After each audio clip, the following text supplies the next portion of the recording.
Hello, ओम नमः शिवाय। मैं हूँ Shivangi Shulta Rai Chatterjee. Welcome in my channel Shulta's open window. Sagittarius धनु, ये आपका रीडिंग है।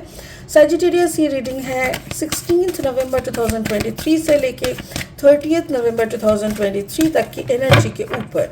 एज यूजुअल हम लोग 3 कार्ड का रीडिंग करेंगे, थोड़ा पास्ट, प्रेजेंट एंड फ्यूचर को देख लेंगे।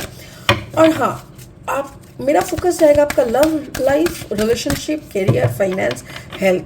मेन फोकस मैं रखना चाहती हूँ आपका लव लाइफ एंड आपका सेल्फ लव, ये दोनों सेक्शन में देखते हैं क्या आ रहा है for Sagittarius. Okay, Sagittarius, milk and honey is the past energy. आपका पास्ट एनर्जी है milk and honey, and then the present is oh my god soulmates, that's cool. And then the regeneration. Okay. मुझे ऐसा लग रहा है Sagittarius कि आपने बहुत अच्छा वक्त गुजार के आए हैं। बहुत कुछ ऊपर वाले ने आपको दिया है, एज आपने जो भी मैनिफेस्ट किया है उसको आपने अचीव किए हैं।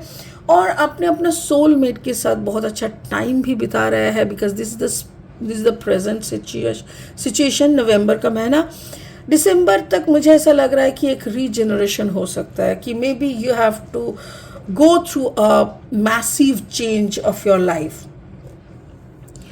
Phase and cycles, there is a beginning within every ending. Actually, illusions are revealed and released. तो मुझे ऐसा लग रहा है कि एक बड़ा सा चेंज आपके लाइफ में आ रहा है। तो ये चेंज को आप कैसे हैंडल करोगे ये देखने का है। बाकी ये कार्ड आपके रीडिंग में कैसे फिट होता है ये हम लास्ट में देखेंगे, ठीक है। अभी फिलहाल लेनोर्मन डेक से 3 कार्ड लेके रीडिंग को आगे बढ़ाएंगे। सैजिटेरियस, अगर आपका धनु राशि में जन्म है, या तो धनु लग्न का आप जातक हो, या तो फिर आपका सन साइन इज धनु यानी सैजिटेरियस, तो आपका एनर्जी के साथ इस रीडिंग का एनर्जी थोड़ा बहुत रेजोनेट तो होगा मेरे ख्याल से। ओह माय गॉड, ये ऐसे, अच्छा ये ऐसे आया था। Oh my God, okay. The lady, आपने इस लेडी के साथ बहुत अच्छा टाइम स्पेंड किया है। And the soulmate is the rider soulmate, and then the anchor. एक सेकेंड,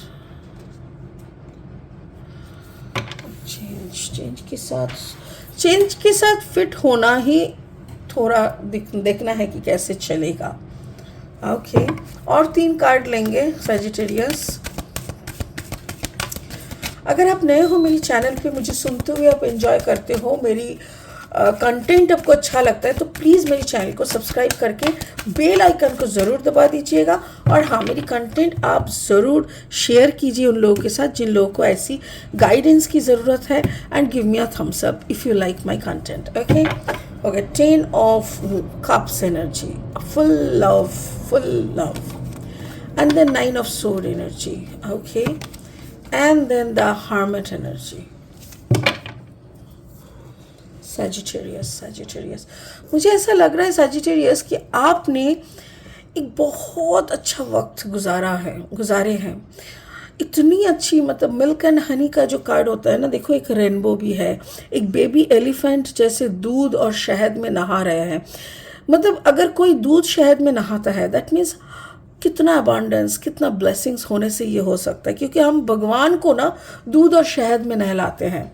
हम लोग जब भगवान को नहलाते हैं, उसको कहते हैं, जैसे बहुत सारी पूजाओं में होते हैं रुद्र अभिषेक, हम जो शिव जी को जब नहलाते हैं, तो फिर हम लोग दूध का इस्तेमाल करते, दही का इस्तेमाल करते, दूध, दही, शहद, सब कुछ हम लोगों को लगता है पूजा में। तो वही मुझे ऐसा लग रहा है कि अगर कोई इंसान ऐसी परिस्थिति में है, that means how happy is the person is, ये दिखा रहा है। एंड आप खुश हो इस इंसान के साथ। You have a beautiful lady और a man in your life, जिन्होंने आपको इतना सपोर्ट किया, आप उनके प्यार में इतना पागल है, आप दोनों से बहुत बहुत प्यार में हैं। और जैसे आप दोनों, आपका दोनों, ऐसा मतलब आप दो, कहते हैं ना हम दो हमारा दो, मतलब हस्बैंड वाइफ एंड 2 बेबीज, तो ऐसा एक भरा पूरा परिवार आपका था। और आपने बहुत सुंदर तरीके से इस लाइफ को एंजॉय किया है। That is the past energy जो मुझे दिखा रहा है। आपका कोई चीज़ का कोई कमी नहीं थी, कभी भी एक्चुअली कमी का एहसास नहीं होता, क्योंकि कमी, भिखारी लोग कहते हैं ना कि मैं तो भिखारी हूँ, ये भिखारी जो पंक्ति होती है ना, that is a state of mind. अगर आप सोचते हो कि हम भिखारी हैं तो फिर भिखारी है। अगर आप सोचते हो ना कि मैं तो साला रानी की ज़िंदगी जी, तो आप कोई कमी नहीं रहेगा, इन यूनिवर्स आपको कभी कोई कमी नहीं रखेंगे। तो प्रेजेंट सिचुएशन में क्या है, आप दोनों सोलमेट हो और आप दोनों के साथ आप दोनों बहुत खुश हो, आप दोनों के साथ खुश हो। बट मेरे ख्याल से आपकी ज़िंदगी में कोई नया आ चुका है जो आपका सोलमेट बन रहा है, बट वो लेडी को आपने छोड़ दिया है। मतलब जिनके साथ रहते हुए आपने दूध और शहद में नहला करते थे, उनको छोड़ के आपके ज़िंदगी में कोई और आए हैं जिसको आप अपना सोलमेट मानने लगे हो सकता है सोलमेट मानने लगे हो, बट आप सोलमेट तो मान रहे हो, आप उनकी तरफ जा भी रहे हो, बट कहीं ना कहीं आप खुश नहीं हो। You are in a very tensed moment, 9 of sword energy. ऐसा लग रहा है जैसे सोलमेट तो मिल चुका, प्यार भी दुगना त्रिगुना, 3 टाइम्स ज़्यादा आपकी ज़िंदगी में प्यार आ गया, सब कुछ गोइंग वेरी गुड, बट आपके मन में शांति नहीं है। क्यों? मुझे ऐसा लग रहा है कि आपने पिछली ज़िंदगी को छोड़ के, may be this is a second phase of your life. हो सकता है कि ये जो पहली लेडी थी, शायद इनको आपने डिवोर्स दे दिया, और इनको डिवोर्स देने के बाद आप अभी जिस लेडी के साथ हो, that person may be your soulmate. आप उनके तरफ गए हो, उन्होंने आपके तरफ नहीं, आपने उनके तरफ गए हो, but finally now you are not feeling good. बहुत ज़्यादा टेंस्ड महसूस हो रहा है आपको, आप बहुत ज़्यादा टेंस्ड हो, आपको कुछ अच्छा नहीं लग रहा है। This is your present situation. That means the November month will give you, देखिए नवंबर मंथ में एक तरफ क्या होगा, प्यार भी आपको खूब मिलेगा, आपका जो अभी पार्टनर है वो आपको खूब प्यार से रखेंगे, ठीक है, बट उनके साथ साथ आपका दिमाग की का हालत हो सकता है दैट इज रिगार्डिंग आपका डिवोर्स, हो सकता है डिवोर्स का, या तो आपका बिजनेस का, कोई एक ऐसा रीजन भी है नवंबर की महीने में जो आपको काफ़ी डिस्टर्ब करके रखेंगे, ठीक है। ओके, इन नियर फ्यूचर क्या हो रहा है, दिसंबर के महीने मेरे को दिख रहा है जैसे 46, that means 10, that means number 1, आपके ऊपर से एक बहुत बड़ा चेंज आने वाला है, एक बहुत बड़ा चेंज। ये चेंज कैसा चेंज है, ये चेंज मेरे ख्याल से एक ऐसा चेंज है जो चेंज शायद आप नहीं चाह रहे थे, but you have to stay with this change. मतलब फाइनेंशियल, क्योंकि कार्ड नंबर है 35, 5 6 7 8 मतलब फाइनेंशियल अबांडेंस। हो सकता है फाइनेंशियल अबांडेंस का कुछ आपके तरफ से मैं बोल रही थी ना, हो सकता है कि ये आपका जो डिवोर्स है, जो आप पहले लेडी को छोड़ रहे हो, जो डिवोर्स है, उस डिवोर्स का फैसला हो सकता है, जिसके कारण हो सकता है कि आपकी प्रॉपर्टी, आपके इनकम का आधा हिस्सा आपको देना पड़े, which is a big thing for you, क्योंकि आपने बहुत मेहनत से, बहुत शिद्दत से, बहुत कुछ सेक्रीफाइस करके आपने अपना प्रॉपर्टी जो भी बनाए हैं, पर अभी अगर आपको किसी और के नाम पे वो दे देना पड़ता है, जिनको आप पहले तो कभी प्यार करते थे, जिनके बदौलत आपने बहुत अच्छा वक्त भी देखा है, पर अभी वो आपकी लाइफ में है नहीं, अभी आपकी लाइफ में कोई और है, तो किसी और के साथ आप रह रहे हो, किसी और के साथ आप प्यार कर रहे हो, बट अपना जो प्रॉपर्टी है उसका आधा हिस्सा आपको ऐसे किसी को देना पड़ रहा है जिसके साथ अभी आप हो नहीं, तो that is really painful for you. आपको वो सच में पेनफुल लग रहा है, और इसी सच्चाई के साथ आपको ज़िंदगी भर रहना पड़ेगा, कि इसी बंटवारे के साथ, इसी नएपन के साथ आपको रहना पड़ेगा। And the hermit card is there. Hermit का मतलब, अब देखो, आप रास्ते में चलते रहोगे, आप रास्ते में चलते भी रहोगे, आपका जर्नी ख़त्म नहीं हो रहा है, बट येस, कार्ड नंबर 9 है, एक जगह का जर्नी तो ख़त्म हो रहा है। मुझे लग रहा है अगर आप डिवोर्स केस के थ्रू जा रहे हो, दिसंबर तक आपका डिवोर्स हो जाना चाहिए, बिकॉज नवंबर एंड में ही आपको कोई फैसला आने वाला है, जो कि दिसंबर तक आपका पूरा सब कुछ हिसाब निकास हो जाएगा, and you will get some less property, क्योंकि आपका जितना प्रॉपर्टी है उससे आपको आधा हिस्सा आपके एक्स वाइफ को या एक्स मैन को, जो भी है आपके एक्स पार्टनर को आपको देना पड़ेगा। एंड दैट इज ऑब्वियसली वो नियम है, वो रूल्स है।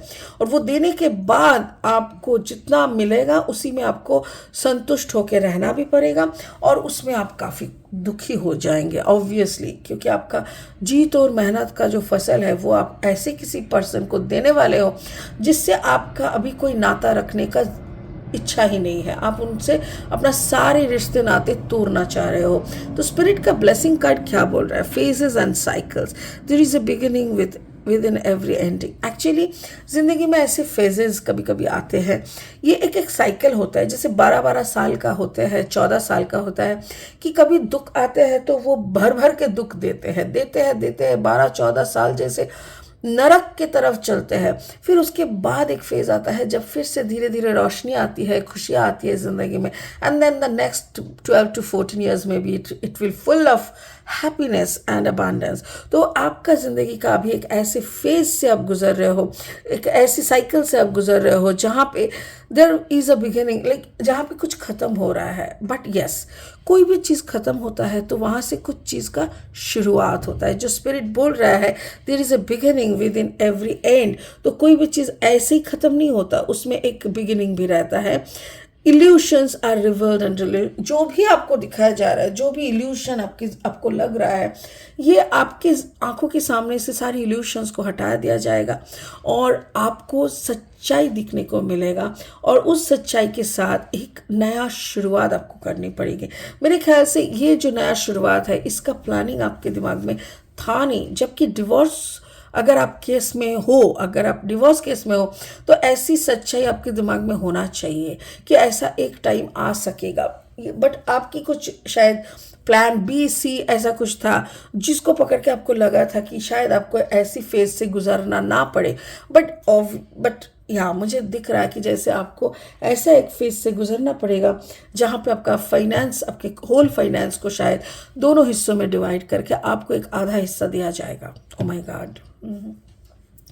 तो चलिए, no problem Sagittarius, I know you are capable to create another cycle. तो और एक साइकिल में आप ज़रूर बहुत अबंडेंस क्रिएट कर लोगे अपना मेहनत करके फिर से।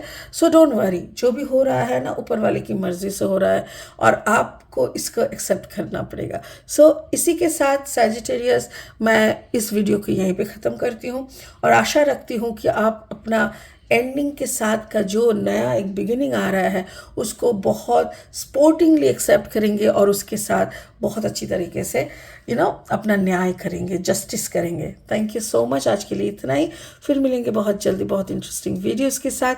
तब तक के लिए बने रहे, खुश रहे, ओम नमः शिवाय का जाप करते रहे। Thank you so much, bye bye.